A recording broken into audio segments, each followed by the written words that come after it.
Namaskar friends, welcome to Export Import Make in India campaign, and this is the second session of the foreign trade policies highlights. Okay, ठीक है। सो इस session में हम समझ लेंगे कि अभी नई हाइलाइट्स क्या है। जो प्रीवियस सेशन में हमने कुछ हाईलाइट पढ़ी थी, अब जो है ये देख लेते हैं कि क्या चेंजेस और हुए। तो reduction in the user charges of MSME under advance authorisation EPCG. Okay, जो एमएसएमई कंपनीज होती है उनके लिए यहाँ पे बेनिफिट दिया गया है। ठीक है, तो क्या है वो application fees being reduced for the advance authorization, okay, and EPCG scheme. Application fees इन दोनों के लिए कम कर दी गई एमएसएमई कंपनीज के लिए, and will benefit of the 50 to 60% of the export who are MSME. ठीक है, तो will benefit of 55 to 60% of the exporter, इनको इतना एक्सपोर्ट मिलेगा जो भी एमएसएमई में आते हैं। फीस स्ट्रक्चर यहाँ पे दिखाया गया है। सो लाइसेंस इन रुपीज 1 करोड़ तक का लाइसेंस जो था उसमें user charges for non MSME का कितना लगता है 1000। ठीक है, वन पर 1000। ओके, लेकिन अब रिड्यूस इन द एमएसएमई कितना लगेगा only 100। Now 1 crore to 10 crore यहाँ पे भी सेम था, 1 to 1000, यहाँ पे लगेगा 5000। ठीक है, 10 करोड़ तक का लाइसेंस होगा ईपीसीजी यहाँ एडवांस लाइसेंस, जिसमें वो भी आपको 5000 में मिल जाएगा। नाउ एबव 10 करोड़, ठीक है, तो उसमें आपको कितना था 1 लाख रुपीज। ठीक है, 1 लाख था, अब ये 5000 में काम हो जाएगा आपका। देखते हैं भाई यहाँ पे गवर्नमेंट चाह रही है कि एमएसएमई जो छोटी कंपनियां होती है उनको बेनिफिट मिले, और ये बेनिफिट उनको मिलने से वो कंपनी आगे बढ़े और एक्सपोर्ट को बढ़ाए। ठीक है, तो ये एमएसएमई के लिए बेनिफिट दिया है। Advance authorization, advance and EPCG license के अंदर इनको जो एप्लीकेशन चार्जेस था वो काफ़ी रिड्यूस कर दिया गया है। ठीक है, नेक्स्ट सेशन देखते हैं जो की हाईलाइट से हमारी वो क्या है। E certificate of origin. Okay, e certificate of origin था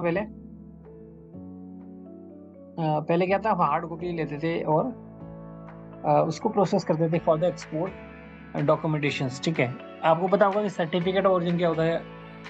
सर्टिफिकेट ऑफ ओरिजिन एक वो डॉक्यूमेंट होता है जब कोई भी प्रोडक्ट इंडिया से एक्सपोर्ट करते हैं, दे टाइम गवर्नमेंट सर्टिफाई करती है प्रोडक्ट को, this goods are made in India, उसको आप बोलते हैं certificate of origin.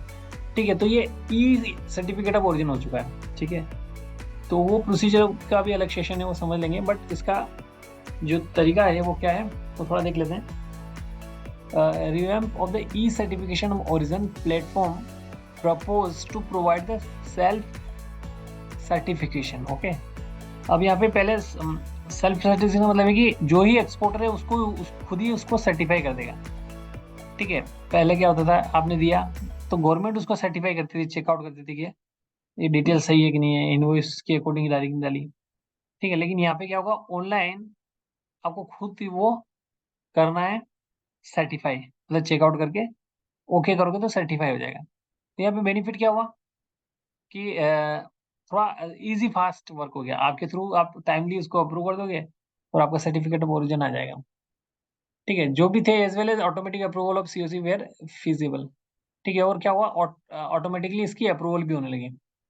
Initiate initiative for the electronic exchange of CO data with partner countries. Okay, initiative लिया किस में कि ये जो डेटा है इसका वो इलेक्ट्रॉनिक एक्सचेंज हो, फिजिकली डॉक्यूमेंट की जरूरत ना पड़े। तो वो कैसे, फॉर एग्जाम्पल हम यहाँ से एक्सपोर्ट कर रहे हैं, तो एक्सपोर्ट के टाइम हम क्या करेंगे, हमारे कस्टम से गुड्स निकलेंगे तो हम उसमें वहां पे बता देंगे कि हमारा ये सर्टिफिकेट ऑफ ओरिजिन है फॉर द सेविंग ऑफ जो पार्टनर कंट्री है उसके रिस्पेक्ट में। जैसे एशियन कंट्री में एक्सपोर्ट करें तो हमारे एशियन कंट्री की जो भी ट्रीटी है, ठीक है, उसके अंडर जो भी बेनिफिट है ड्यूटीज के, वो ऑटोमेटिकली इलेक्ट्रॉनिक ट्रांसफर हो जाए। जैसे यहाँ के कस्टम ने वहाँ के कस्टम को बता दिया कि ये शिपमेंट आने वाली है, इस पे आपकी ड्यूटी नहीं लेनी है इम्पोर्टर से।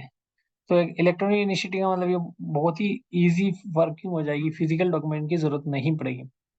ठीक है, तो यहाँ पे कस्टम वेरीफाई कर लेगा, वहाँ पे उनको लग जाएगा कि गवर्नमेंट ने वेरीफाई किया तो मैं भी डॉक्यूमेंट्स आर ओके, तो वो बेनिफिट ड्यूटी का वहाँ पे इजिली अवेल कर पाएगा importers. Now 1.4 paperless filing of the export obligation discharge application. जो एक्सपोर्ट करते थे for the obligation fulfilling of the EPCG and advance, वो क्या कर दिया गया, पेपरलेस कर दिया गया कि आपको कुछ डॉक्यूमेंट देने नहीं है। पहले क्या करते हैं, हम शिपिंग के बंडल ले जाते थे, बीआरसी की कॉपियां ले जाते थे, लाइसेंस की कॉपियां ले जाते थे, और कई सारे ढेर सारे डॉक्यूमेंट का बंडल बना के हम सबमिट करते थे डीजीएफटी में कि हमने इस लाइसेंस का एक्सपोर्ट कर दिया है और उसके ये प्रूफ डॉक्यूमेंट है। बट अब क्या हो गया, ये पेपरलेस कर दिया गया। पेपरलेस में क्या है, all authorization redemption application to be paperless in this edition, to application process to issuing being already paperless, this entire life cycle of the authorization shall be become paperless। तो यहाँ पे क्या होगा कि आपको पेपरलेस का यहाँ पे समझने की बात ये है कि हम गवर्नमेंट को क्यों दिखा रहे थे एक्सपोर्ट का, क्योंकि हमने तो एक्सपोर्ट कर लिया, हमने तो हमारी तो शिपमेंट इंडिया से निकली है। गवर्नमेंट को तो पहले ही पता होना चाहिए कि किस कस्टम से इतना एक्सपोर्ट हुआ इस लाइसेंस के, हमने एक्सपोर्ट के time licence number shipping bill में मेंशन कराया, इंपोर्ट के टाइम पे मेंशन कराया, कस्टम के पास ऑलरेडी डेटा है। फिर क्यों हम अब उसका प्रूफ ऑफ एक्सपोर्ट जमा करवा रहे हैं और एक्सपोर्ट ऑब्लिगेशन को दिखाने के लिए, ईओडीसी लेने के लिए। तो इसको सिंप्लीफाई किया गया कि जो डेटा आप एक्सपोर्ट के टाइम बता रहे हो कि ये शिपमेंट मेरी लाइसेंस के अंडर ऑब्लिगेशन फुलफिल हो रहा है, उसके अंदर कर रहे हैं, तो वहाँ पे क्या होगा कि डेटा आपका कस्टम में अपडेट होता जाएगा। ठीक है, और वहाँ पे पता भी पड़ जाएगा कि अब कितना और एक्सपोर्ट करना है, साथ साथ आप देख पाओगे।